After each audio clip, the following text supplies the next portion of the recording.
Okay guys, so we're going to talk about the distance formula today. But before we start talking about distance formula, which uses coordinates with an x and a y, let's talk about simply how we find distance between 2 points that are in a straight line with each other, okay? So you can kind of guess that if we want to figure out the distance between, let's say, these blue points 5 and 9, okay, I could simply count the boxes. Or what I could do is I could take this 9 and I could subtract the 5, okay? I could take the larger number and subtract the smaller number to give me my distance between them, okay? And you can see, excuse me, 9 minus 5 equals 4, and you can also see 1, 2, 3, 4 boxes to get from 9, or from 5 to 9, okay? Same thing when we have positive and negative numbers too, okay? If we take the larger number, the positive 3 is bigger than negative 5. Minus 5. We can still get the distance between them, okay? Minus a minus gives me 3 plus 5. It gives me a distance of 8. That is 1, 2, 3, 4, 5, 6, 7, 8. Okay. So we want to use this concept of finding distance in one dimension, as well as one other concept we have in geometry, in order to find distance. And this other concept is something you've probably seen before when you were going over geometry in middle school. And that has to deal with it's close enough.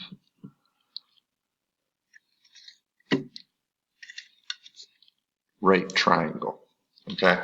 If you remember, we had something called the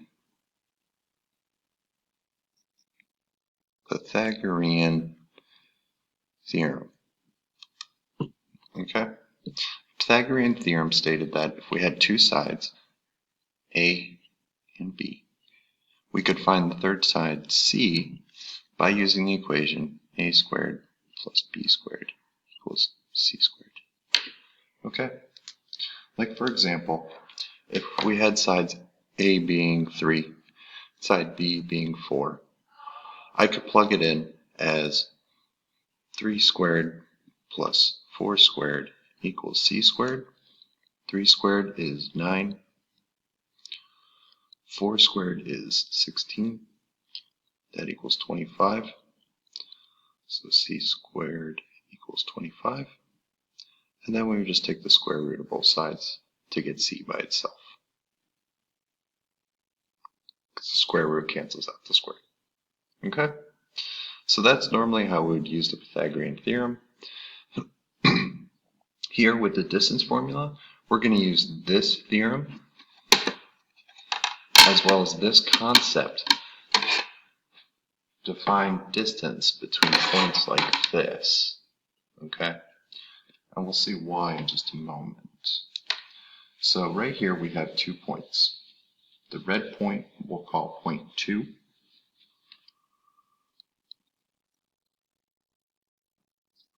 And the blue point we're going to call point 1. Okay?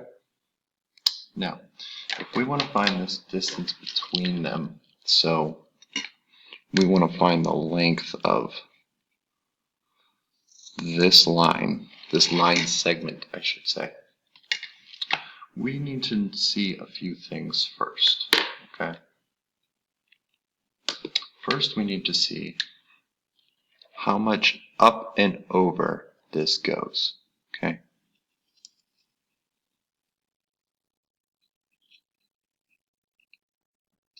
All right, so what we could do here is we could count the boxes, just like we did before, or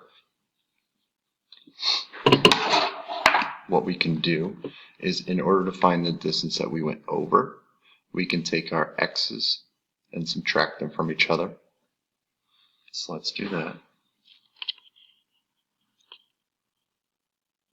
take our x's, 7 minus -2, subtract those from each other.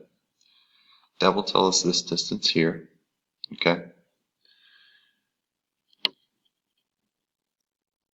I'm sorry, this tells us this distance here, x distance. And then we can find our y distance using these numbers, 9 and -3. 9 minus 8, -3. Okay. And then we can do the math here. This is really 7 plus 2, which means this is 9.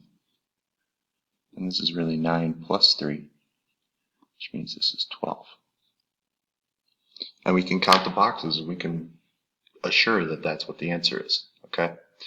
Now, we used our concept of finding distance between basically straight lines to find the two parts here, okay?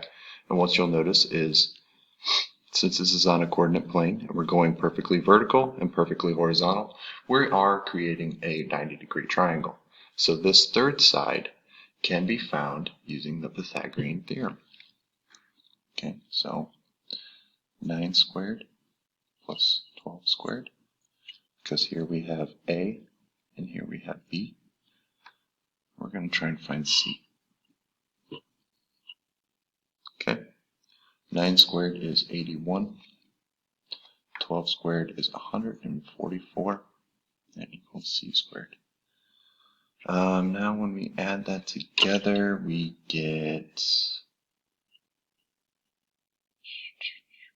225. One second. 225 is equal to C squared. Okay, and then when we take the square root of both sides, we get C is equal to 15. Okay? So that's how you would find the distance if you're doing it piece by piece. If you're doing finding the x distance and the y distance and then using the Pythagorean theorem. Luckily, we actually have an equation that we can use instead of doing it piece by piece. So, what you'll notice is we have point 1.